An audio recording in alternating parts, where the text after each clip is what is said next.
What meat do you get from a pig when you send it to the butcher? And how much do you get back?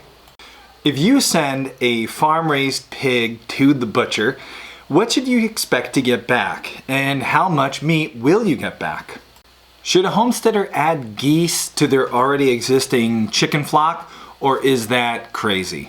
And does a good dual-purpose animal really exist, or is that a myth? We're going to answer all those questions and a whole lot more in today's episode of Ask Homesteady. Let's get into answering your questions. Hello everybody, this is Ask Homesteady, the weekly show where we sit down, we take some time to answer the questions that you have left us on our channel from this week's videos. If you'd like to get a question answered by me and sometimes by Kay, it's very simple. All you have to do is put the hashtag, all one word, Ask Homesteady, in the comments section of one of this week's videos. So today is Friday. In any of the weeks previous from last Friday videos, so last Friday, Saturday, Sunday, Monday, Tuesday, Wednesday, Thursday, any of those videos that we've released within a week, put the hashtag Ask Homesteady and put out your question. We don't get to all the questions. We try to pick the very best questions that will answer as many people's questions as possible, will be most helpful to the most amount of people, and questions that we actually think we have the ability to answer with some authority. So no, I will not be answering any questions today on raising emus for meat, nor will I ever be doing that. But we are going to answer a lot of questions about raising animals for meat. This is a really good episode. Let's get into answering some of your questions. That was a weird way to say the word questions. The first one is about meat and pigs and what you should expect to get. Frequent questioner Whiskey Bent Farms asks, they say it's way off topic, but that's okay. They left the question on one of this week's videos, so we'll include it. My husband and I have found a local pig farmer that grows pigs for processing. It's our first time eating fresh pork or having anything butchered besides deer. Our question is, what do you bring home from the butcher when you process your pigs? What is your favorite item on the list? So really good question, Whiskey Bent Farms, and I figured we'd answer the question because I love talking about pigs. And we used to raise a lot of pigs. We haven't raised pigs in a couple of years, well, a year going on 2 years now. And I'm not sure if we'll be raising pigs this year on this homestead. Me and Kay have been doing a lot of planning and a lot of talking about the upcoming year. And just, yeah, we'll let a little sneak preview of plans for this year out of the bag. I don't know if pigs are going to be on there. The real tangible pigs probably will not be. But more on that in future videos. But that's okay because you found a source for pigs and you're interested, what will you get back, what kind of cuts, how much, and what is my favorite. I actually have a blog post. If you Google how much meat do you get from a pig, we're probably like the second or third answer in Google, a Homesteady blog post. That's just about this. What do you get, how much meat from a pig? We took our pigs to the butcher one year, and one of those pigs, I made sure to keep all the cuts separate from all the others, and I tracked exactly what we got back. Now this will of course depend on what kind of big pig you have processed, how it grows, how big or small you let that pig grow, the nature of that particular breed of pig. So for example, if you raise a Cooney, you're going to get a lot less meat than one of my Yorkshire landrace cross pigs. Just one of the differences. But I can give you a good estimate of what you would expect to get from what we had in hanging weight. This year we had pigs that were about 200 pounds of hanging weight. What would you get back from that pig? Somewhere around 160 pounds of usable meat, maybe a little bit more, especially depending on how much of the cuts you would like to use, how adventurous you are. And I suggest, especially the first year you raise pigs, get everything back. Because you might be surprised, and you'll find out later, one of the things that I love getting back from a pig that's kind of surprising. So in that 160 pounds of usable meat, when it comes to like chops and ribs, steaks, you know, the things everybody loves to eat, from that pig we got about 60 pounds of chops, ribs, and steaks. So these come from the loin, That's where you get your chops from. That runs along the spine. The tenderloin runs along the inside of the pig's spine. I like to, when I'm having a pig butchered, ask the tenderloin to be cut separate off the bone. Oftentimes, if you get a pig butchered and you don't specify what to do, the butcher will cut the spine up into steaks, pork chops, and then maybe bigger pieces like a pork loin roast on the bone. Pork loin roast on the bone is awesome. Definitely have one of those made. If you like pork chops, have some pork chops made. We're not big fans of pork chops. I find pork chops dry out often. We would prefer them on a whole roast. For some reason, we find the roast just turn out better, and when you're done cooking a roast, you cut it into pork chops. Now, if you like cooking pork chops, get pork chops. But in the pork chop, you have your big piece of meat, that's the loin, and then usually you have the bone, and there's like this little piece of meat over here, and that is the tenderloin. And when you cook a pork chop or a loin roast with that little piece of tenderloin, that's the first part that's gonna dry out quickest, get overcooked, because it's a small piece of meat, comparatively speaking to the larger piece. So don't leave that in there because it gets dried out and it isn't enjoyed. Get the tenderloin removed separate off of the bone. Then you can have an entire tenderloin. It's like a long, thin piece of meat. Cook it up. You can stuff it. You can just cook it, roast it whole, and then slice it into medallions. It is delicious and it's a real treat. It kind of gives you an extra meal where every pork chop, that little piece would just be kind of, lost. Now you get a whole extra, actually 2 meals, because you get 2 tenderloins with each pig. In addition to the chops along the loin there, you'll get steaks. Those come from the front of the pig, the shoulder. You can get steaks out of the shoulder. What might be a bigger cut that you would use to make like pulled pork, instead of the shoulder steaks, you can get a roast. That's delicious.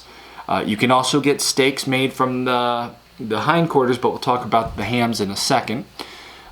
Sirloin chops are from the hindquarters, not part of the ham. That's the sirloin. Those makes like similar to a pork chop. They're not my favorite sirloin chops, but you can get them.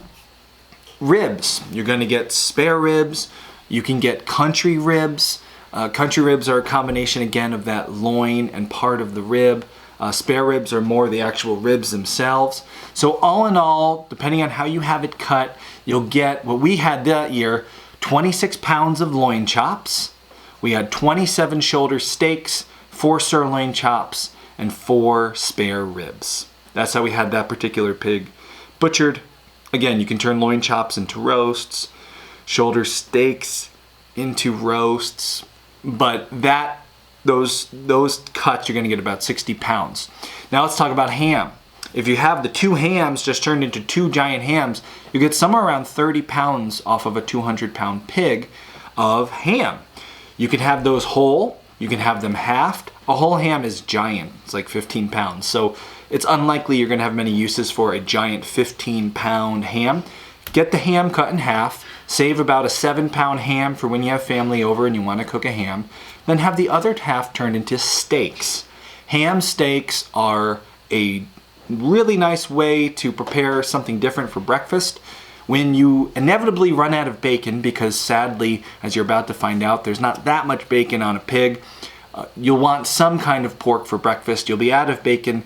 Smoked ham steaks are almost, if not more delicious for breakfast, depending on what you're doing with your, your breakfasts. So get some ham steaks, thinly sliced. They're really good with eggs, and you can make them for dinner too. Just a quicker, easier way to cook up ham. About 30 pounds of ham.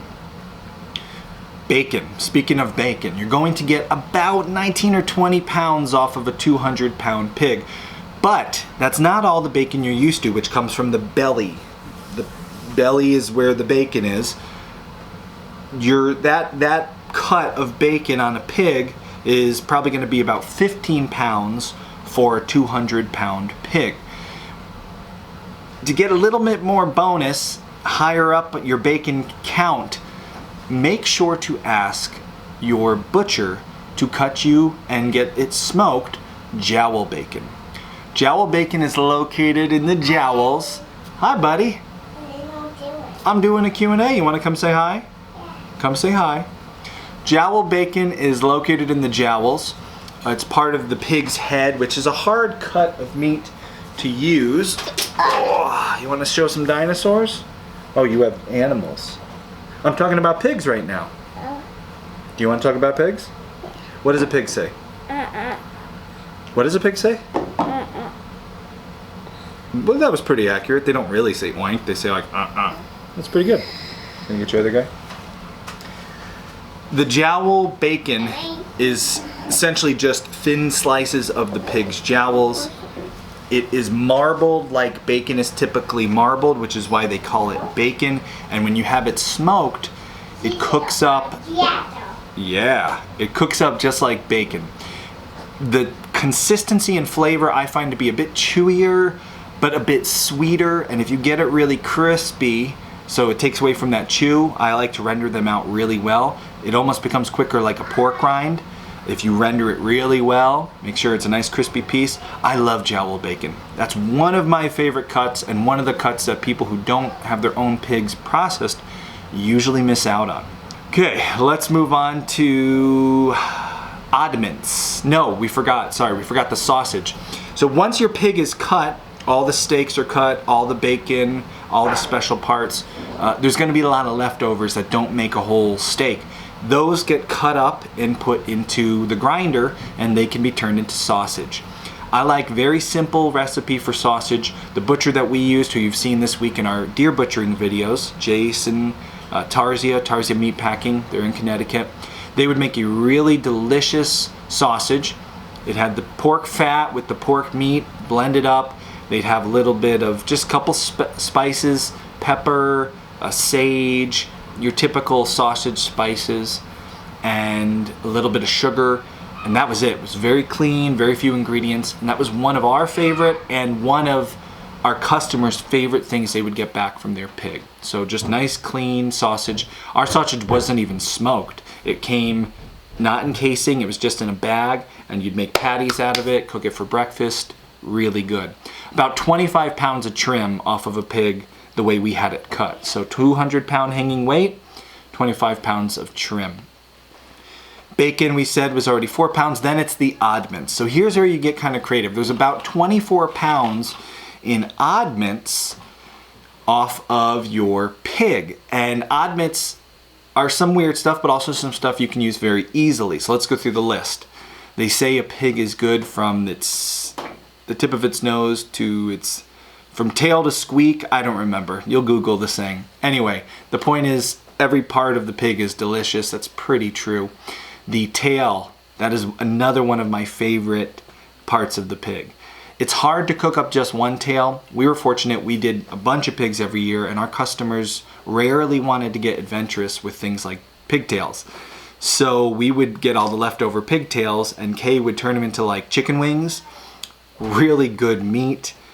You'd fry them up like a chicken wing with the hot sauce and everything. That was awesome. I loved pigtails. Hard to make a meal out of just one pigtail. You can throw it in a soup or in a stew, but I always like the pigtail. So there's another one for you. Leaf lard, that is the lard that runs on the inside of the pig around the kidneys. That leaf lard can be rendered out and turned into the most pure, beautiful, white cooking fat. You would use it similar to Crisco. It looks a lot like Crisco, but it's natural. It's made from pigs and not from like whatever the heck they make Crisco out of. That's great for baking. You can also use the back fat off of a pig. Lots of tongue twisters in this answer. The back fat, you'll get about 10 pounds off of the 200-pound pig we got about 10 pounds off of. That's big white chunks of pig fat. And what do you do with them? Same thing you do with the leaf lard. You render it down. You can separate your leaf lard rendered from your back fat. They will be a different quality, but the back fat still makes a really good cooking lard. You can use it in baking, you can use it cooking eggs, and we just have a jar of white rendered fat by our, in the fridge, and when we're cooking eggs in the morning or whatever, you can take your cast iron and season it with it. It works really, really good. The heart. Heart is a delicious meat. If you've never had heart, you should try it. There's going to be about 0.8 pounds of heart in your pig. The feet. You'll have 4 feet, the trotters. Is that what they call trotters? I think something else is trotter. Anyway, the pig's feet. You can use those in soups. Often if you want to thicken a stock, put some pig feet in it, save the pig feet, cook them up. The tongue. You ever have an animal tongue? You got to try it. It's a different experience. It makes like a nice shredded meat. Try tongue. Kidneys. I will never ask the butcher to save my kidneys again. We tried kidneys, not for us. You know, you can decide to save the kidneys if you like. If someone has a good recipe for kidneys, comment below. But we just, wasn't. Anyway, liver. If you like liver, there's about a 3-pound liver in your pig. There's 6 pounds of ham hocks.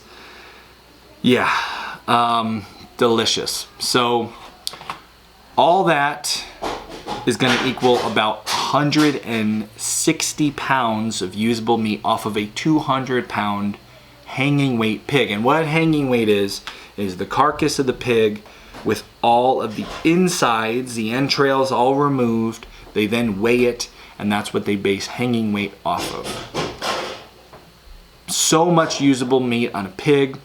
Things that you might not even normally like, maybe you don't like liver, can be turned into things like liverwurst, which can be sliced and put on a piece of toast. That's always really yummy. So the thing I suggest, try all the things I mentioned there. One thing, the third thing I wanted to mention was one of our favorites, in addition to jowl bacon and the tails, were shoulder steaks. Often the shoulder is used as a roast to make like pulled pork, but make sure to ask for a few steaks to be made. They're very well marbled. They cook really nice on a grill. They make really delicious steaks. Imagine a steak that was infused with bacon. That's kind of like what you get from the steak with the pork fat in there. Really, really good. I hope you enjoy raising pigs. They were one of my favorite animals. I am sad that we probably will not be raising them this year on this homestead. We'll tell you more why as we share plans for the upcoming year. It's not 100% decided yet. Even today we were kind of going back and forth on how could we make it work, but I don't know if it's going to happen this year. We do have some older videos though if you want to search our channel where we help you with pig infrastructure, pig financing, even if you're trying to sell some pork. So I hope you enjoy that. Whiskey Bent Farms. It's one of my favorite things to raise. I would get rid of every dairy animal we have and turn all that into pigs. But my family likes the dairy thing. I married into a dairy family. I married and created a dairy family. I don't know if I've ever told this story before, but Martin men have been moving off of dairy farms for generations.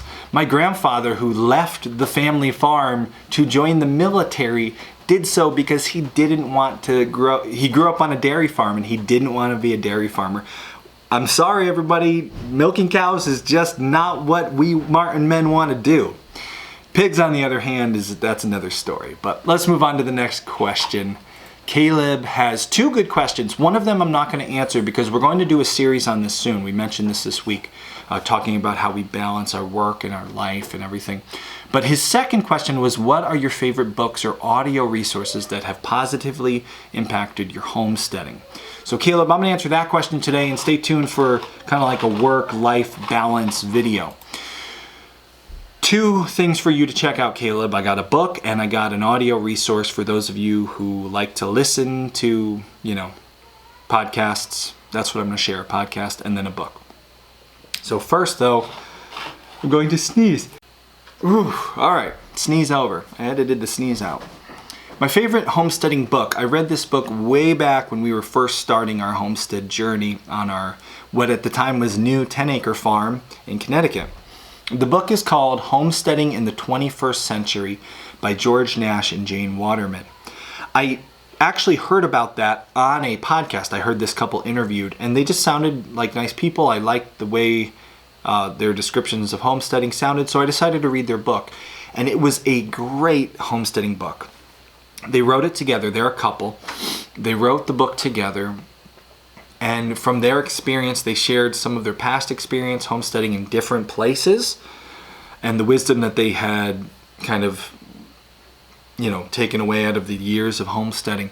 And what I really liked is it was a nice combination of practical, helpful information and kind of a higher level, more philosophic look at homesteading. It was a really good balance of both, and I feel like this couple, one of them must be like the real practical person who does all the measurements and builds the structures. And then the other one's like the idealist who got it all started in the first place and likes to philosophize on why homesteading life is better than any other kind of life. Because the book was a really nice balance of the two. And I thought instead of just telling you about that, I would read you an excerpt from the book. This is The 7 Virtues of the Highly Successful Homesteader. I won't read all 7 because there's a lot there. But 7 virtues that a successful homesteader should have. What are they? Well, let me read you this excerpt, and my computer's like way too far away, so I'm going to read it off my phone. So the 7 virtues, the first one, they say, as you strive to achieve a degree of self-sufficiency, you inevitably strengthen your self-reliance. The character traits that enable you to work toward that goal in the first place also provide great rewards after you finally reach it. And here are the 7 virtues of the highly successful homesteader. First one, resourcefulness. It's pretty hard to become self-sufficient without being resourceful. You won't know much when you begin, but eventually you'll gain the skills, knowledge, and self-confidence you need as long as you're willing to read, learn, and take advice from people who know a thing or two. Learn how to change a light bulb rather than call an electrician. When something needs building, find out how to do it yourself. Above all, this is great, learn from your mistakes. That first part right there just acknowledges that when you start homesteading, you're not going to know much about it. Yes, that's true. And they let you know that that's okay. Learn from your mistakes. They're acknowledging you're going to make a ton of mistakes. Learn from them. It's okay. That's like such good advice for homesteaders, especially beginning homesteaders, but we're in it a decade and we're still making mistakes and learning from them. And I think most people who are reasonable, honest people, even later on in life, will admit that they're still making mistakes and learning from them. I don't think we ever stop that. We don't live long enough to perfect anything. The next thing they said, and this is a good one, fearlessness is one of the 7 virtues. Security is an illusion. So true. The best way to overcome obstacles and deal with setbacks is by cultivating the ability and flexibility to shift course and embrace new possibilities. Master the art of getting by. Remember, when you reach the bottom of one barrel, you've arrived at the top of the next one. I'm going to skip to number 4, high tolerance for frustration. Equanimity, see number 3 above, is easy to maintain when things are going right, but it can take all day to get your truck out of the ditch it slipped into as you back down the ice driveway. The 10-minute job turns into a 9-hour nightmare. Persevere. I think about that all the time. There are these little jobs that we have here on the homestead that should take a person just 10 minutes. And I did a video on this back when we had first moved, because we were trying to put out fires here and there, and we had just moved, and these little ridiculous jobs were taking me so long to do, and I was really frustrated. And I made a very honest video about how I was incredibly frustrated by these little jobs, and I've gotten so many negative comments on that video. People are like, this guy needs to move back to the city, he doesn't know what he's doing, that job will take you 5 minutes. And I like how practical these two are, because they're admitting that yes, many 10-minute jobs will turn into 9-hour nightmares because of something going wrong, or in our instance for that video, it was we had just moved and I didn't know where any of my tools were, and stuff was in boxes. The point is, the book has practical, good advice. They tell you how about digging wells and what to look for when you're inspecting a new home, and how to plant a tomato plant the right way. And they also give you really high-level advice for just enjoying homesteading. And I think a new homesteader would love that book. It would help them get started in a lot of different ways. They'd be ahead for reading that book. And I think someone who's been doing it for 30 years would enjoy reading another couple's story through the process. And I guarantee you, no matter how long you've been homesteading, you'll pick up a tip or two from the book. You'll enjoy reading it no matter who you are. I will have a link for that book below. It'll be an Amazon affiliate link. If you buy it, you'll help support our show. It won't cost you a penny extra. You guys know how that works. But great book, great read. Now, audio. Let's turn to the next part of the question. You asked for a good book, and you'll also be able to find out what the other 4 virtues. I shared 3 of the 7 there. The audio thing that I wanted to suggest, and I probably don't have to tell a lot of you about this because, well, the survival podcast is a lot bigger than Homesteady. But some of you might not listen to podcasts, and if you don't listen to podcasts, you should. When you're driving in a car, you can be learning about anything with the help of a podcast. You download them on your phone. You can use the iTunes podcast app. You can use Stitcher. That's a third-party app that I believe works on both an iPhone or an Android. Google Play has podcasts now. There's a whole lot of people that can get you podcasts. There's a lot of homesteading podcasts. When you're done listening to all the Homesteady podcast episodes, there's 60 of them, and they're like an hour long each. So 60 hours of Homesteady that if you don't listen to podcasts now, you'll have an hour of Homesteady to go through. When you're done with that, check out the Survival Podcast. I look at Jack Spirko as one of my bigger inspirations. A lot of the practical life advice and homesteading advice that I have shared over the years, I got a lot of that core just kind of... I started Homesteady before I even knew about the Survival Podcast, so I can't say that like everything was from there. But over the years, a lot of my opinions and views on how to homestead and be balanced, and also views on just finances and work-life balance, I got a lot from Jack. And I've actually been on the Survival Podcast. I was interviewed by Jack. That was really cool to be able to actually be on a podcast that had such an influence on me. But one of the reasons I like the Survival Podcast is it talks so much more than just like homesteading and survival every day. Some of my favorite episodes of the Survival Podcast deal with business, balancing in your finances and money, and just like overall lifestyle design. It's a really helpful show, and when I'm feeling frustrated or behind from where I want to be, or I just need a good kick in the butt, I listen to an episode of the Survival Podcast. I don't listen to them all, and I don't agree with Jack on everything. There are plenty of episodes and opinions he has that I disagree with, but the guy's, he's just a great source of information. He's very entertaining. He's very knowledgeable, and I can't say enough good about the Survival Podcast. And with an episode a day coming out podcast, you'll have something to listen to every day on your drive into work. So I hope you enjoyed those two. And everyone, comment below favorite homesteading book, favorite audio resource for homesteading to help out not only our question asker, but also everyone else reading the comments. Candace, I'm thinking about adding geese to our little homestead. Pros and cons, what do you think? I know you have an opinion. You always do. That's pretty true, Candace. I usually do have an opinion, and I'm not afraid to share it. So there you go. And I'm not afraid to share my opinion on geese. Let's talk geese, Candace. We have owned geese. It was a very short period of time that we had geese. Sadly, we did not have the correct infrastructure at the time. This was further back at the beginning stages of our homesteading journey. We lost one of the geese to a predator, and the other goose we wound up selling. I'm going to get geese and goose and the correct grammatical usage of both wrong. I'm just going to put that out there now, you commenters. It's goose, not geese. So what are the pros of geese? We have, first off, geese are great guardians. They will actually fight off smaller predators, protecting your flock. So if you have a flock of chickens and rodents, weasels, little smaller predators, they'll actually fight those off. In addition to being good guardians, they're good alarm systems for the bigger predators that they can't fight off, but you might be able to.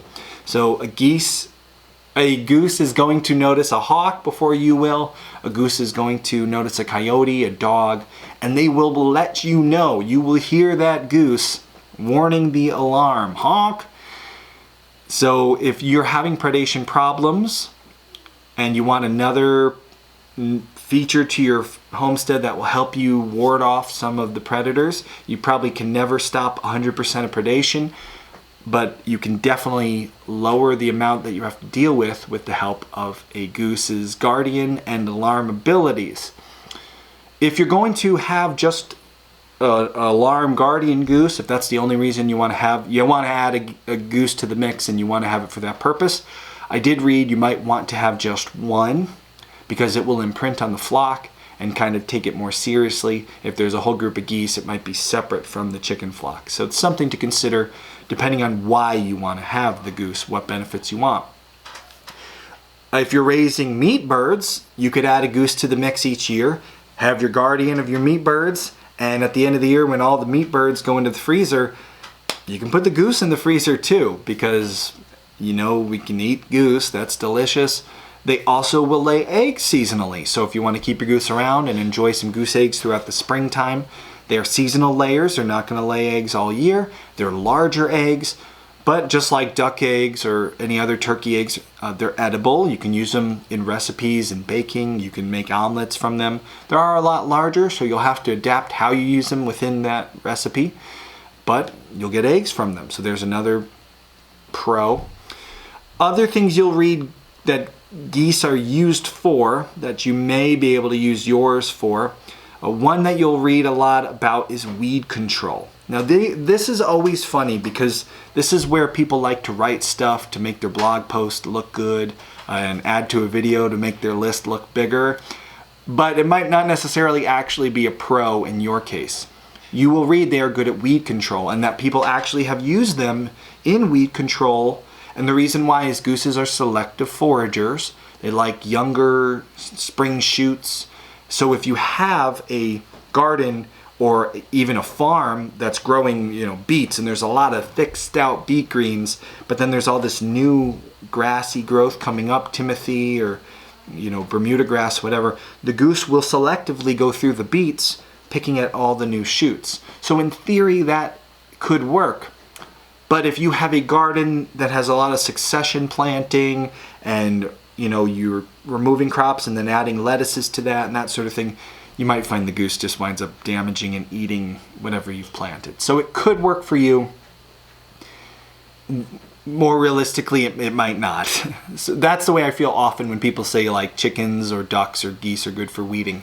Maybe if you've got the system down, if you're growing like a large patch of beet greens, yeah, let the goose go through there. You got a pumpkin patch or a corn patch and you want the goose to go through and weed out in between heavy corn stalks, sure, that could definitely work. But you gotta be planning within the abilities of your weed eater.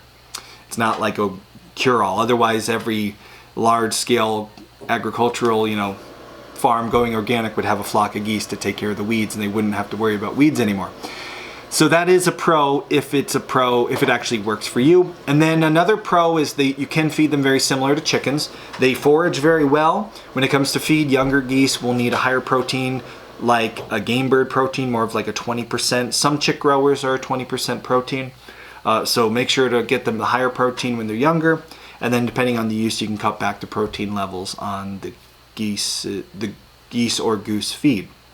So those are the pros. Why did we get geese? We didn't really get them for any of those reasons. We just wanted to try geese out.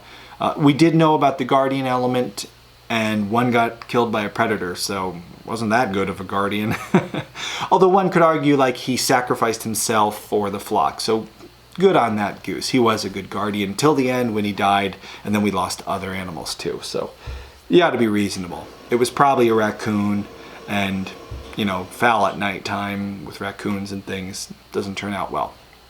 Let's talk about cons of geese. A lot of the same things they're good at can also be problems depending on your situation. So, for example, great alarm systems if you want an alarm system, but also very loud if you want a quiet, peaceful little homestead.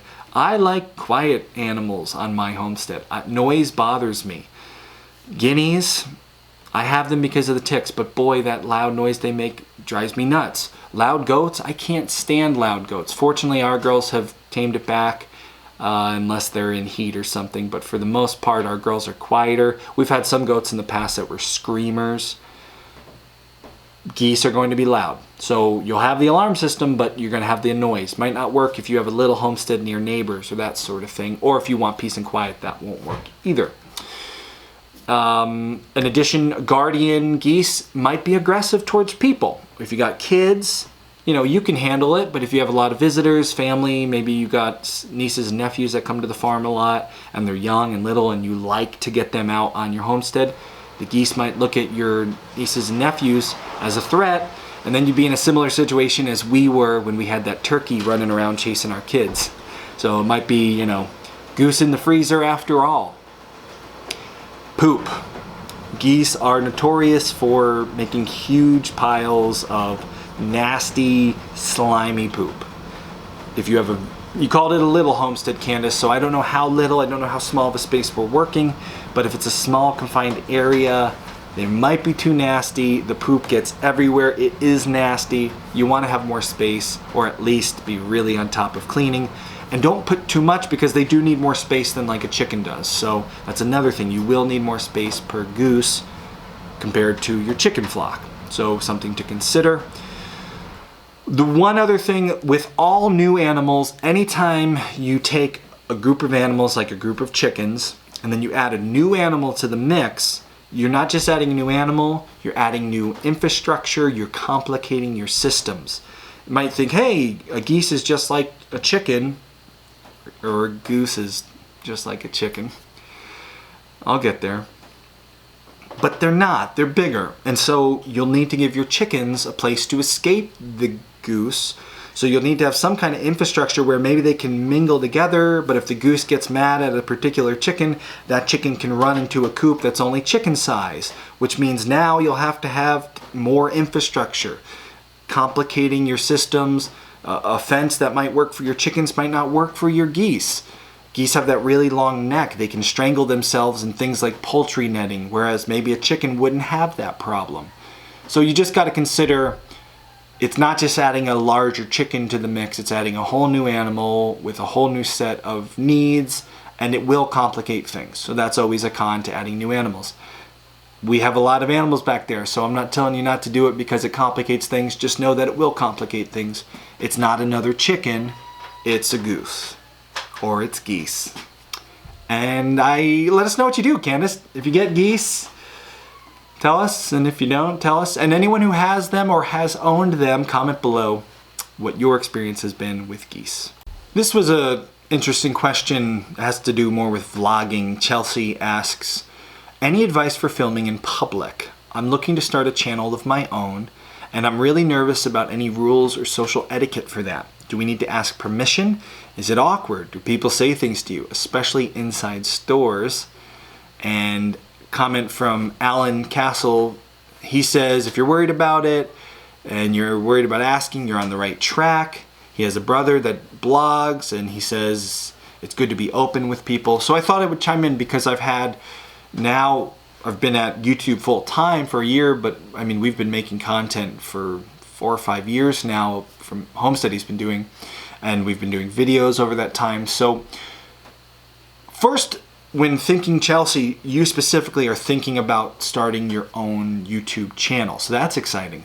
For you personally, you say you're really nervous about rules and etiquette. So right there, my first bit of advice to you, before we talk about like rules and what you should do and social etiquette and all that, the first bit of advice I'm going to lead with is to do what you're comfortable with. Because if you're not comfortable with it, it will show in your video. And if you're uncomfortable on video, it makes your viewers feel uncomfortable. And when your viewers are uncomfortable, no, that doesn't feel good. That's just awkward, and they're going to stop watching your channel. So whatever you're allowed to do or not allowed to do, if you're not comfortable, don't do it. Within a realm of reasonableness. So sometimes we have to push ourselves into levels of uncomfort to get better at something. But my point is, don't like set up in the middle of the park every day to do your videos if every day it's going to be a weird, awkward situation. So how can you get better in an already uncomfortable situation for you personally? One of the tricks that I use for this, because from time to time I do go into very public places. You've seen us in this last year. I've been in stores, done vlogs in stores. I have been at farmers markets.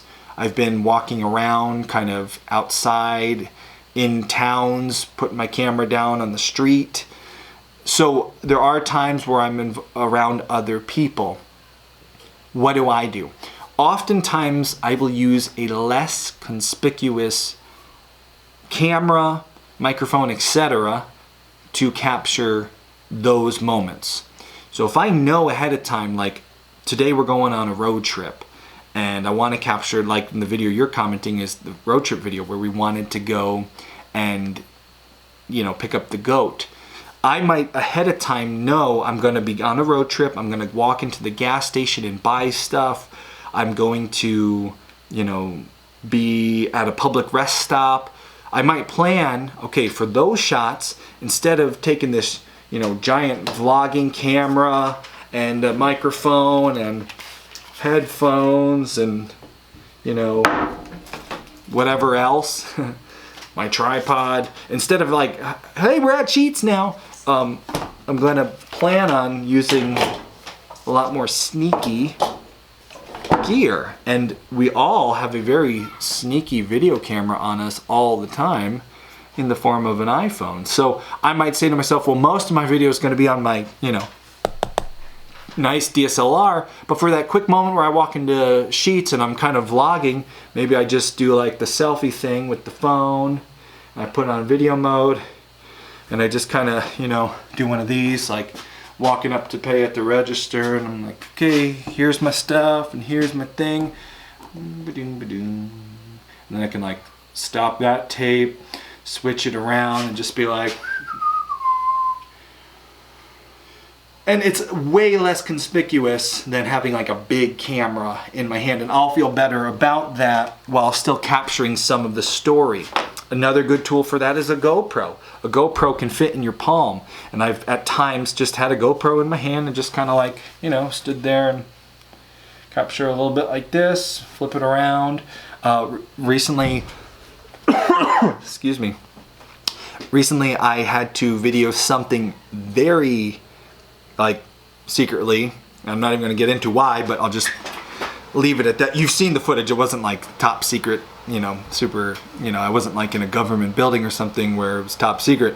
But I had to use my cameras without other people around me knowing, and I took a little GoPro and I hid it in the bushes, and there we go. I had my video camera running and nobody was any the wiser, and I could just do my thing. I was just capturing B-roll. So now that gets us into the first, do what you're comfortable with, because it will come across better on camera. Get more comfortable with using gear that is less awkward to use in public. You will get more and more used to it. When I was filming in Sheets in our road trip video, I had my big vlogging camera because I'm at the point now where it's just like, I don't care, it's what I do. I have a giant camera in front of me, and you know, I'm not gonna like, you know, within reason. You just use it within reason. And of course, like Alan's comment, don't make other people uncomfortable. That's not a nice thing to do. You know, don't get people in the shot that don't want to be in the shot. Basic etiquette is, you know, just don't make people feel uncomfortable. That's a bad thing to do. Legally speaking, this is not legal advice. I'm not giving you official legal advice, but I just wanted to give you the general guidelines I use when I'm creating content. Generally speaking, if you're in public places, parks, streets, public restaurants and stores where there is no reasonable expectation of privacy, generally it's okay to capture images. That's usually legally okay. You'll have to check your particular state laws and that sort of thing. But for me, if I'm going into a store or I'm at a farmer's market, I'm not afraid to film because there's no reasonable expectation of privacy there. That doesn't always include audio recording. So while I might use video, I might not be able to use the audio, and that's why sometimes you'll see me use stop motions in public, fast motion things. Because some states, for example, Pennsylvania, have laws against recording conversations without people's, you know, thumbs up on recording the conversations. A private conversation can be held in public without other people hearing it unless you have a microphone pointed right at them, like a shotgun mic that's good at picking up long distance conversation. So you might get into a hairy situation there. Now, you personally are legally speaking, you're probably never gonna deal with this because you're gonna have a vlog and like who's gonna care? Probably no one's gonna say anything ever. You're probably never gonna get sued. Even if you went into a private place and did a recording, it's probably not a big deal. But it always is the chance that it could be. And so basically with all this information thrown at you, my takeaway goes back to where I started, which is just do what you're comfortable with. If you're going to a store, Don't get if you're not comfortable with other people being in the shot, even though it's okay probably by your laws to have them visually in the shot, you know, plan what story you're trying to tell and then do the best you can. You're going to Tractor Supply to get some much needed medicine for a goat, and you want to show that in your video. You want it to be a really nice vlog that shows every step of the way. Just because you're going to Tractor Supply doesn't mean everyone in Tractor Supply has to know you're filming or that you have to film every bit of Tractor Supply. You pull up to Tractor Supply, your camera's in your car. Put your camera on the dashboard of your car, walk in the store. No one saw a camera. It's legal, probably in your state, and it tells part of that story. Now you're in Tractor Supply. You have your phone, put it on the shelf in an aisle that no one else is there, and walk by it. Do do do do do. Do do do do do. Nobody else is in that shot. It's a cool shot from a shelf in Tractor Supply. Find a corner of the store where nobody is and stand in front of that corner with your phone on the shelf, you know, looking at stuff. Maybe it's not even what you're looking at because there's like 4 people over by the goat medicine counter and you don't feel good about filming them, so you just film yourself in front of an aisle looking. And then later, when you go get your goat medicine, now you got your phone like this, and you're doing the Casey Neistat, like my hand thing. Am I gonna get this? Am I gonna get this? Oh, I got that. Nobody was in that shot. You've told a full story. You planned ahead how to get the shots you wanted. You didn't make anybody uncomfortable, even legally if you could have. You didn't, and then you don't feel uncomfortable. And so your vlog isn't awkward and like weird and like, oh, I'm in Tractor Supply filming myself, but I don't want to be. So a little bit of planning, some creativity in your equipment, and building up a tolerance to filming in public while not being a jerk in public is a great way to go to help you tell a better story on the vlogs in your future channel, which I hope you start. And if you do start, let us know. And in the next Ask Homesteady, let us know you started the vlog, tell us what it's called, and we'll tell people to go check you out. Okay? So hope you do good with that. Chelsea, I hope that helps. And on to the next question. This is an interesting question. We've kind of said a little bit back and forth on this, and honestly, we don't have a great answer for it yet, Ruth. She wants to know, are we going to mate both goats to Quinn? First, we could. Quinn, even though he is from the same people that we got Gizmo, genetics-wise, he has different genetics than Gizmo, so he could totally be bred to Gizmo. And in fact, the people that Valerie, who we got Gizmo from, was planning on breeding Gizmo to Quinn. She really liked Gizmo, and she was going to keep Gizmo. We just happened to like really like Gizmo too, and she was like, all right, well, you can have her. But she watches our videos to make sure we're taking good care of Gizmo, which is cool. We like Valerie. She's cool. So Valerie was going to breed Gizmo and Quinn. That was like in the plans. And so I'd like to see, here's a person who's really knows her stuff about breeding goats. She was going to do that, then sounds like a good plan to me. But are we going to do it this time around? So this is one of those areas as a homesteader you're going to deal with a lot of indecision. Some people, generally speaking, when it comes to production livestock, you will always hear producers will generally be, so okay, not always, but generally speaking, your producers will push for earlier breeding, more frequent breeding, because when you look at a farm that's doing production level anything, they're judging their decisions based off the numbers and the numbers of specifically good yield. So if you want to have lots of young, or in this case, lots of kids, lots of milk from your goats, over the years you will be more successful the quicker you get them bred. According to the ADGA, American Dairy Goat Association, they suggest yearling kids bred in the first year, 7 to 10 months of age. They want to see them grown to about 70, let's see, the specific numbers here from Penn State Extension were 70 to 80 pounds, which is usually at 7 to 10 months. Others mention somewhere around 70% full body weight before you breed them. So the point is, Gizmo is now older than 7 months.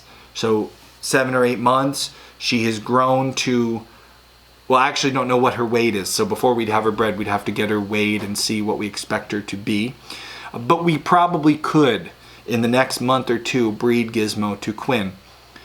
But we haven't yet decided whether or not we will, because a lot of homesteaders, on the other hand, people who are not focused solely on production and numbers, people who want to see the specific animal's overall well-being kind of over production values, you know, where a farm will look at a spreadsheet and say, okay, all the chickens after 2.5 years of age are going to be culled because they're not productive anymore. It doesn't pay to feed them anymore. A homesteader's going to look at their beloved chickens and say, oh no, I can't kill Rosie the chicken. She's my favorite chicken. I don't care if she's not productive anymore.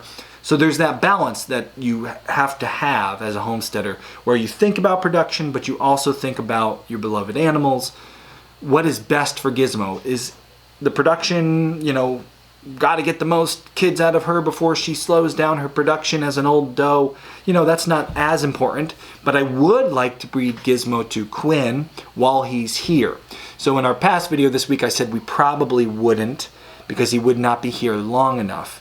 We will see.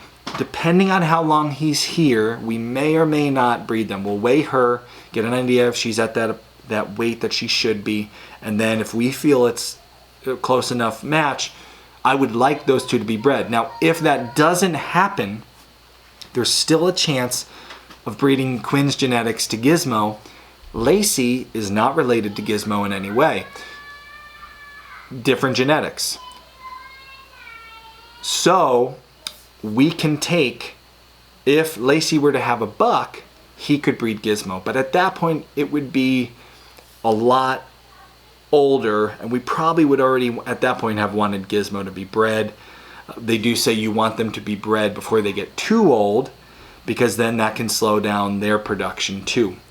So it's one of those things we're balancing. I don't have a yes or no answer for you, Ruth. The answer is we're going to weigh Gizmo, and in the next month or so, if Quinn's still around, breeding does, which I think will actually be here longer than we initially planned. Initially, we were going to breed him right away, but now we're going to wait a month or two. So he'll probably be here through to the end of February, and we'll see as long as everything goes well. There is a possibility that we will breed Gizmo to Quinn while he's here. So the best I can do is say stay tuned on that, but I wanted to share that little bit of information as far as age and weight to breed, so that anyone viewing would have that in mind. Remember, you know, you don't want to do it early. They might enter an estrus at 3 or 4 months age, but you don't want to breed them too young because they can have a problem kidding. So you want to wait till they're at least, like I said, somewhere in that 70% range of full growth is what I've read has been suggested. I was looking at the AGDA website. Also, the Penn State Extension is a great website for livestock information. And then a lot do say, again, more production focused. You don't want to wait from 7 to 10 months much later than that, because it can slow their production down in the long run. Again, if your goal is maximum production, you're going to be focused on that 7-month mark, whereas if you're a homesteader who's not quite as worried about that, you might prolong it.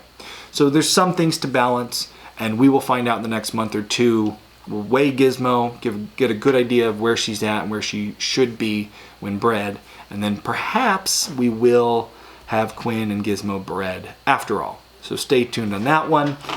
More to find out when it comes to the goat breeding. That question flows very nicely into the next couple questions and topics that we're going to cover, because when you're talking about breeding and making decisions on your herd, these next couple questions really get into that well.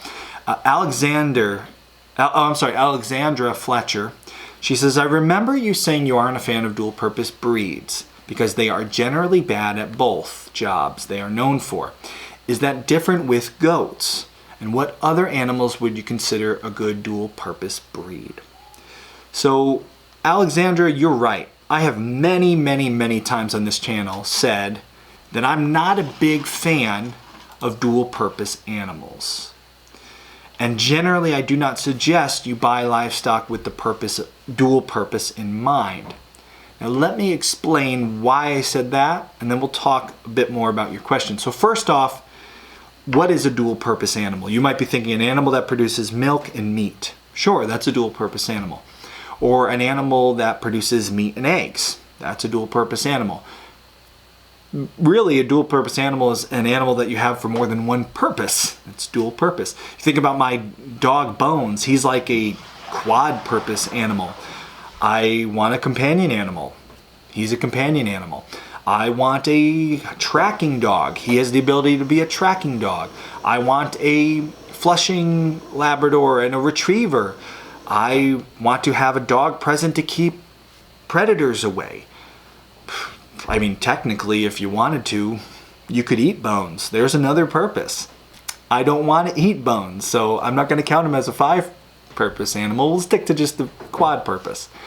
But the point is, Bones can be used for a lot of different things. He's a multiple purpose animal. I have him for a couple of those main purposes. That's why I chose to bring him on my homestead. And that's why you should choose to bring any animal on your homestead, is for the particular purpose that you have. Does that animal meet that purpose well? When I talk about livestock specifically for growing, for example, meat, I do not believe there are very many animals you should get for the purpose of growing meat and another purpose if, ready for this, if you are a commercial producer. We started off as a farm, looking to grow a farm business, looking to make money off of meat sales, livestock sales. So for a farmer or even a homesteader who wants to make money, what chicken should that homesteader raise? He should raise a Cornish cross. No, it won't lay any eggs, but it's hard enough to get people to pay good money for pasture-raised Cornish cross chicken. It's a million times harder to get someone to pay for that same pasture-raised animal, but it's a dual-purpose chicken. It has way less meat on it. Its breasts are much smaller. The finished carcass looks bony, and it took you twice as long to produce, so you have to charge more money because of your time investment and your infrastructure investment, just everything about it. So no, I usually suggest do not get dual purpose animals, because usually I'm suggesting for the people who are trying to produce one particular thing, because there are very few animals that are good at producing both meat and eggs, or both meat and milk, or both milk and fiber. When you think about why breeds were created, it was because somebody saw one particular animal that was really good at one thing they needed, and they thought, you know what, I'm going to make a bunch more like this because I need that. And so in general, breeds are good at one specific thing. That doesn't mean, like again, Bones, that they don't have other good things about them, and some have better secondary and even maybe third purposes than others. So now you have to ask yourself, what do you need it for? What are the purposes you're looking to fill? If you're a farm that's raising meat and you're doing chicken, it's going to be a Cornish cross. Maybe it's going to be a Ranger, if you can find a market for the Ranger birds. If you're a farm looking to sell beef, you're probably raising Herefords or Angus, unless you're one of those people who found a market for more grass-fed products and you found a way to make Dexters work. We'll get to Dexters in a little bit, because some people claim Dexters are great dual-purpose animals too. But the point is, usually you find a breed that works for your one purpose when you're selling, when you're a business, and that's the breed that you lean into. And I would never suggest, if you're going to sell meat or milk or any of those things, to try to do a dual-purpose thing. You see, no businesses, no large-scale farms are selling meat and milk from the same cows. You might see some homesteaders who have, in a creative way, learned to have dual-purpose animals that they can make money from, but when it comes to large-scale production, you're just not going to see that. But you might not be a large-scale producer. You might not be a farm who's trying to make money. You might not be worried about money at all. A lot of homesteaders homestead not for the money or any kind of business. They homestead for self-sufficiency. They're much more concerned at having, the control over their food. If your goal as a homesteader is purely like the number one goal is self-sufficiency. You want to be in control of your meat, your food, where it comes from. You want to know that if everything blew up and the world shut down, you could still feed those that you love. Well, then animals with not just one, but maybe 2 or even 3 purposes look like something, they're a lot more appealing. There's a lot more reason to have an animal that has multiple purposes, because a reasonable homesteader knows, you know what, I probably can't keep all the animals for all their specific purposes, so I'll have to find one that's better at one thing that has an additional bonus. And that's the way I view certain livestock, even ones that we have. Nubians, they are technically, you will find them registered as a dairy goat. ADGA has them registered as a dairy goat. But they have been used for meat production because they grow a large buck. According to the standard, a Nubian buck should be 160 pounds. That's bigger than a lot of deer I shoot. So they can be used as a meat animal. If I was going to start a business selling goat meat, I probably would choose boars. Maybe, depending on my market, I would choose Kiko goats. I probably would not choose Nubians. But as a homesteader who does value self-sufficiency, while it's not my first goal every day when I wake up to be totally self-sufficient, I do see value to having a herd that can continue to grow. If things shut down, if I couldn't get outside animals, I have this ability to keep feeding my family. There's value to that. And that's one of the reasons I have Nubian goats. Because of all the livestock I've seen, Nubians are one of the best solutions for a homesteader whose goal is first and foremost dairy, but also nice to have the meat because they're going to have males. So you have the meat, and they're goats. They're easy to breed. They have a shorter gestation period than like a larger animal than a cow. Often they'll have kids.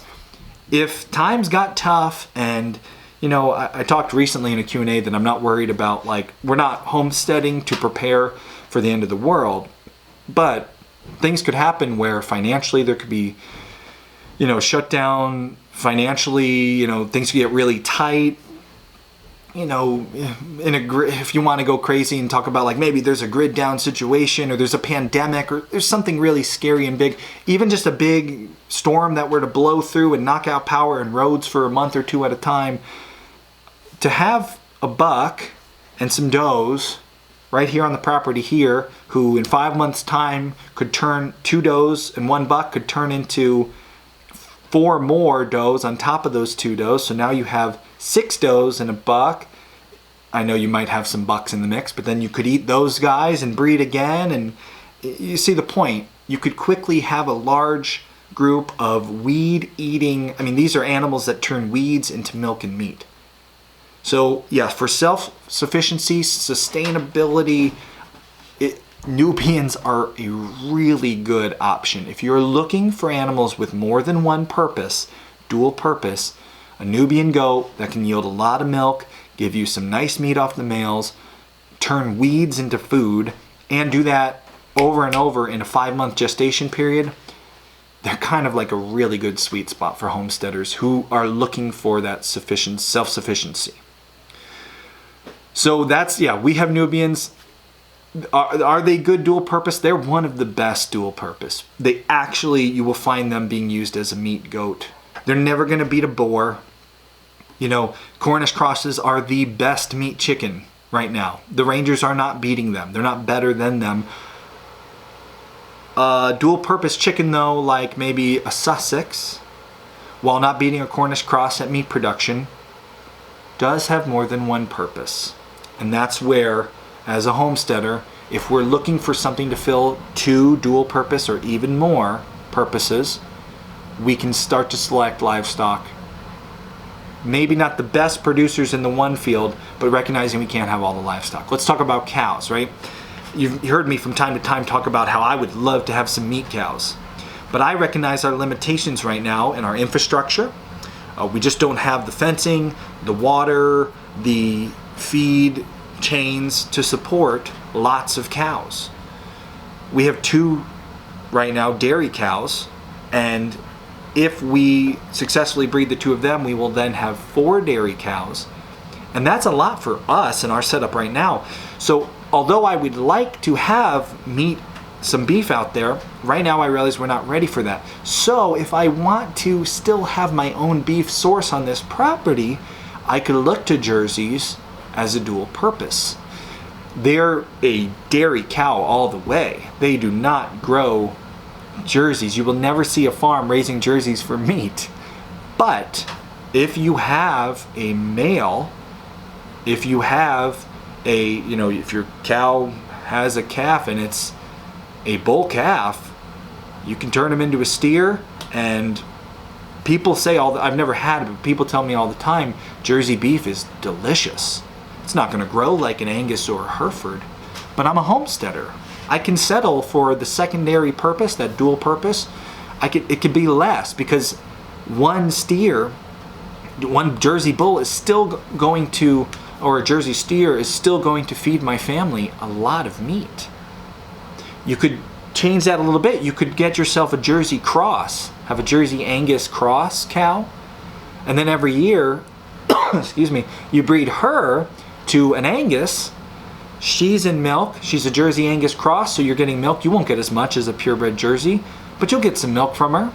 And for your homestead, that might be plenty of milk. And then her with another full-blooded Angus having a calf, that calf's going to be a good meat calf. You'll get milk from your cross, but she's filling two purpose. She's dual purpose. She's giving you milk, and every year you're getting some meat from it. So cows are a good option. You might hear people talk about like Dexters being a good dual purpose. Sometimes you'll hear Devons talk. There's the American milking Devon, and then there's some people who use Devons for meat too. Dexters, we have seen people raising Dexters for meat. We have heard of people raising Dexters with dairy in mind.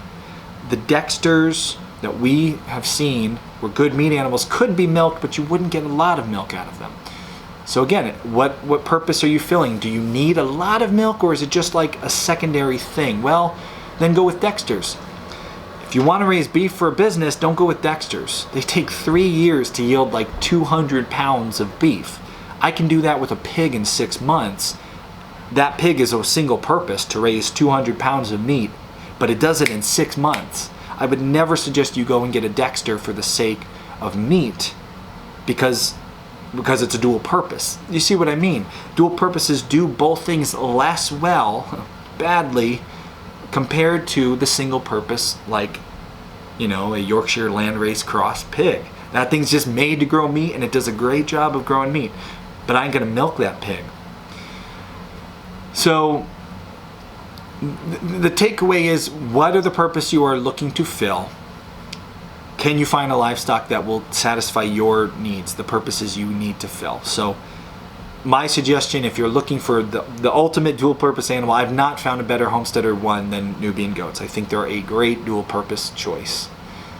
They're not as good producers of meat as the Boer goats. They don't grow as quickly, nor do they grow as big, but you might find a Nubian buck that is larger than a Boer buck, depending on the lines, and we're going to get to lines in a minute here. So right now we're talking about high-level breeds, but we also got to talk about lines when we talk about selecting livestock.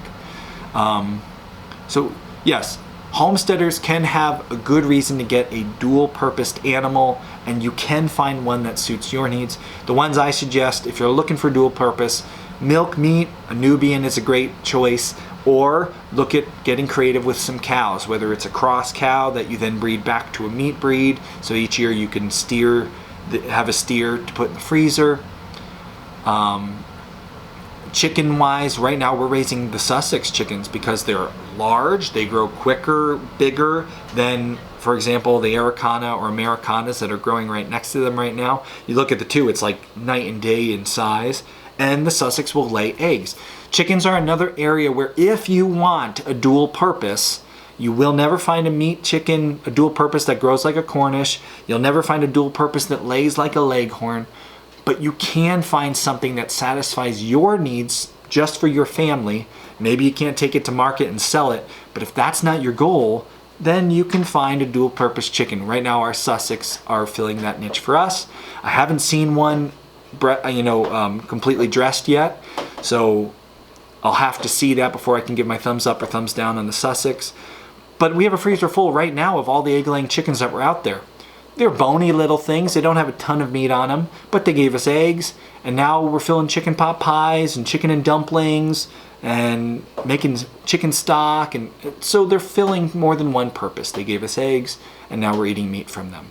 And that's where homesteaders can take advantage of those animals that, while doing both things less well or badly compared to a single purpose animal, you can take good things from both of them and use them. So it's an answer that really depends on what you're trying to do with those animals, which is kind of the way all homesteading is, right? What are you trying to do? Does it work for you? Who cares what I think if it works for you? But that's what I think. If you are looking for good dual-purpose animals, breeds, and more importantly, we talk about this a lot, the lines you pick from play a big role in what you're going to pick. And this next question kind of piggybacked perfectly onto the last one, so I figured I'd kind of blend them together. Pretty Rough Acres asks us, thoughts on Kiko goats? Dual purpose, meat and milk. They're also great mothers. So this is cool because I don't know if maybe Pretty Rough Acres knows this or not, but I actually had the opportunity to interview Garrick Batten, the man who made Kiko goats a breed. He literally named them, came up with the breeding program for them. He is alive and well. He's still working on breeding goats, and he does a lot of, he helps people with their goat breeding programs. So I got to interview him, and you can hear a lot of that interview in our Homesteady podcast, the most recent episode we did on goats. I'll have a link below to that episode. If you want to listen to that, you can actually listen to Garrick Batten talk about creating the Kiko goat. So Kiko goat, just a brief history of the Kiko goat. In New Zealand, many years ago, sailors had dairy goats on their ships. Goats are notorious escape artists, so when they got to New Zealand, the goats escaped, they got feral, they took over and ran all over the island. There's no predators in New Zealand, so goats flourished. And now when you go to New Zealand, there's feral goats. And some people actually harvest them, like they go hunt goats, they shoot goats and sell the meat. Garrick was looking at these feral goats and trying to see if he could satisfy the goat meat market that New Zealand has using these goats. Let's talk a little bit about the goat meat market that he had there in New Zealand.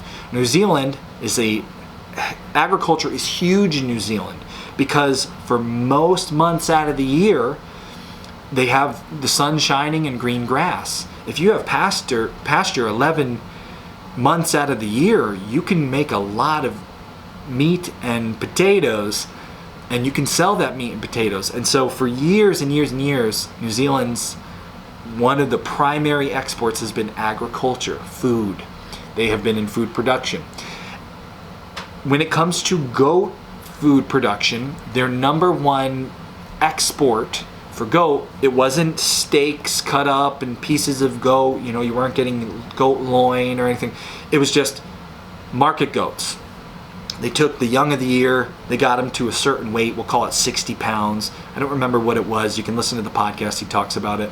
So let's say they grew them to 60 pounds, they ship them off to the butcher, he kills them all, hanging weight, guts them, freezes them, puts them on a ship, and off they go. So all he was interested in was getting a goat to that 60 pound, or maybe it was 70 pounds, whatever it was, that market weight of a goat. He just wanted to get goats to market weight, give the farmers that he worked with the chance to turn this kind of feral population of goats into another way to make money off their land.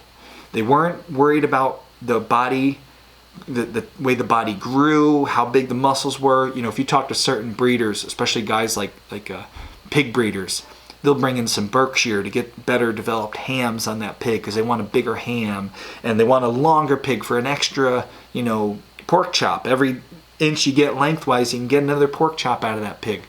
This was not like that. Kiko goats, yes, they are meat goats, but they were not bred to be, thicker in the hams and have more meat on the legs. They were just, how can we turn this group of feral goats like easily into another way for farmers to make money off their land.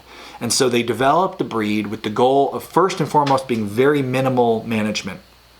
They didn't want to have to, worry about the feet of the goat, and they didn't want to have to bottle feed babies. They wanted to have a group of goats that feet were good, could survive out in the bush. If you owned, a couple thousand acres of farmland, you just had this group of goats on there running around, and every so often you'd go and kind of corral them in. You'd have a dog and whistle with your dog. He works the goats into the thing. You get all the young of the year, you put them on the trailer off to the butcher, and you're selling market goats at market weight. So while they're great for that market, that export, again, we go to the question of dual purpose animal. Well, it depends. What purpose are you looking to fill? If you're selling market goats, you're just trying to get a goat to 70 pounds and ship them off, sure, that's great dual purpose. But that's not what most homesteaders want from their meat animals. Homesteaders don't want to just ship off a small goat. A homesteader probably wants to have a nice size animal so that one animal that they kill each year goes into the freezer and takes a significant amount of the meat their family needs and fills that hole. For me, Kikos don't do that. Now the Kikos have changed. Since Garrick Batten first made them, the initial herd has been purchased, brought to the United States. They kind of changed what they were breeding them for and how they were marketing them. And so this is where we start talking more importantly, forget the breed, the Kiko goat breed. Technically, any feral goat in New Zealand could be called a Kiko. The group of goats here in the United States that are Kikos might be better at growing a meat carcass, what you're looking for, than maybe a feral goat in New Zealand. So now you have to start looking closer to lines.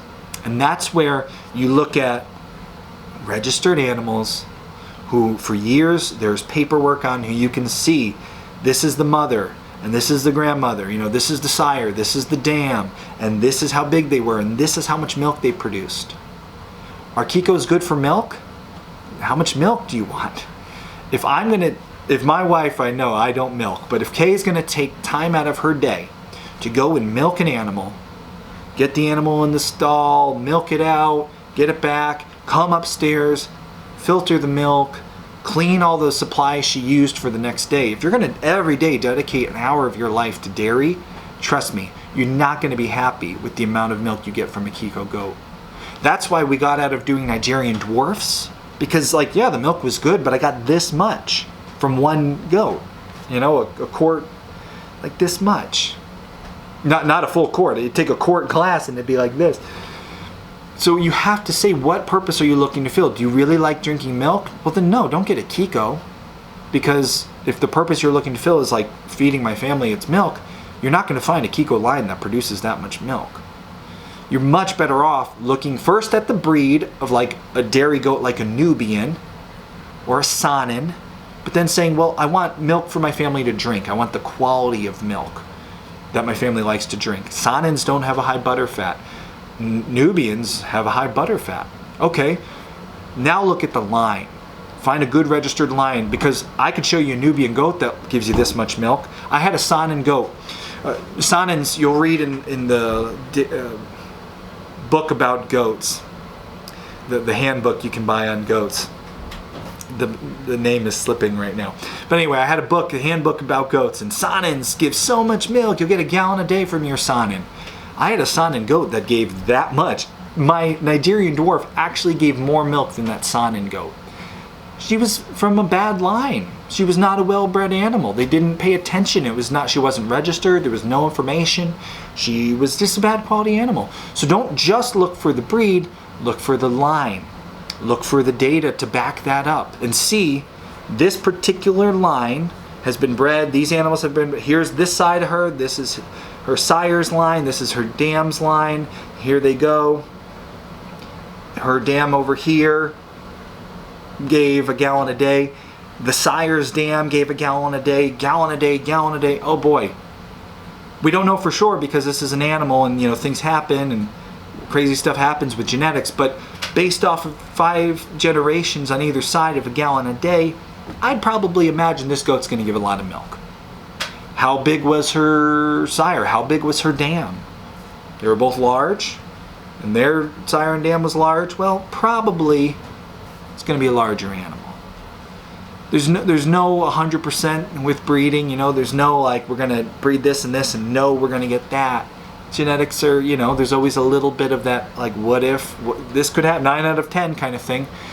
But you can breed animals. People make specific breeds and specific lines. They breed together because of the quality they can get. Otherwise, no one would pay. There wouldn't be any registered animals if you couldn't count on good breeding, good work, good time, good records, giving you a good product. No one would want to take the time to do it.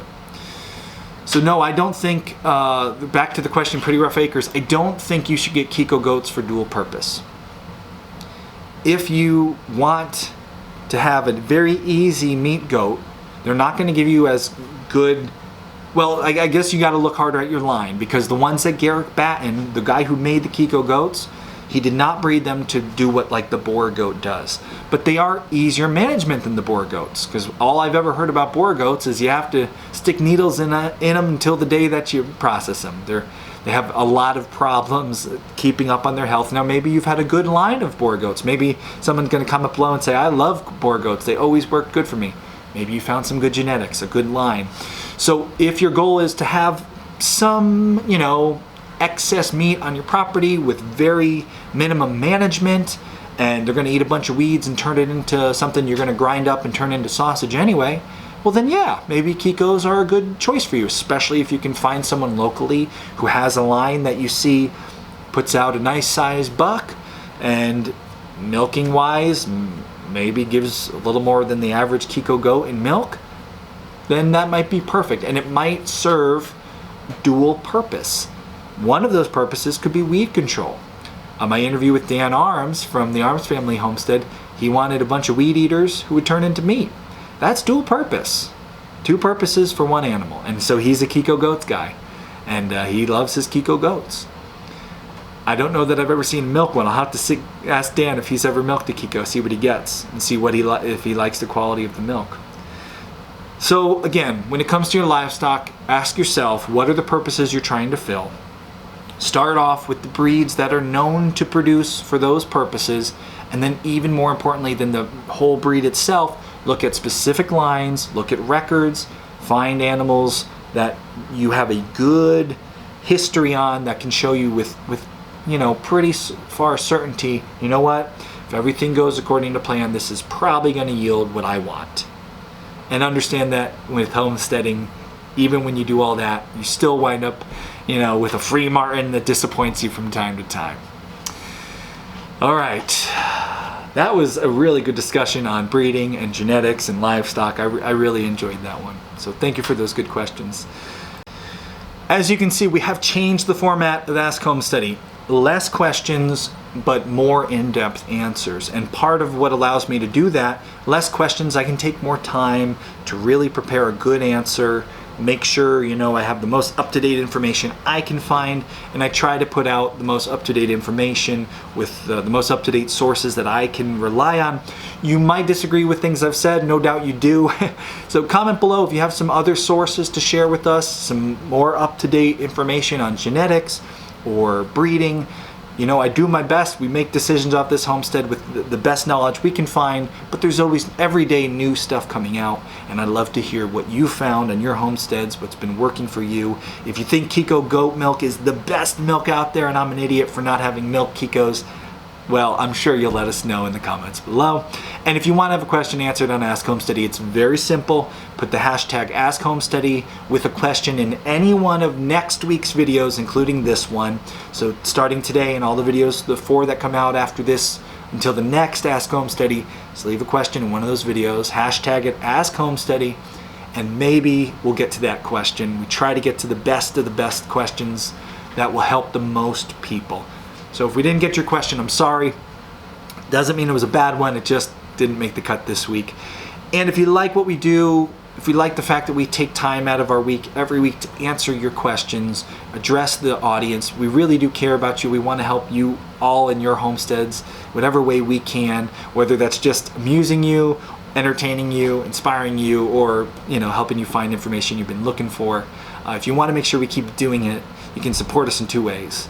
Become a Homesteady Pioneer. There's a link below for that. It's $5 a month. that works out to like $0.25 per show. We do 5 videos a week in the month. It's like $0.25 per episode. If you think each one of our videos is worth, just like $0.25 in the machine, we would really appreciate the support. It's the #1 way we're able to do this show. And if you can't do that, we understand. You can also support us by shopping through our Amazon link. It shows up on some of our videos. There's a link below. Just click it and it will forward you on to Amazon and do any of your Amazon shopping you were already gonna do. You don't have to buy anything specific that we've suggested, just any of your shopping. We'll get a little bit of bonus for sending you there. And that also has become a huge contributing factor to help us being able to produce this show, have the equipment, take the time out of our lives, everything that's associated with production of a daily, YouTube video. We couldn't do it without you pioneers and you Homesteady supporters. Thank you so much, and we'll see you in next week's videos. Now I gotta go milk my Kiko goat. I'm just kidding, I don't have any Kiko goats.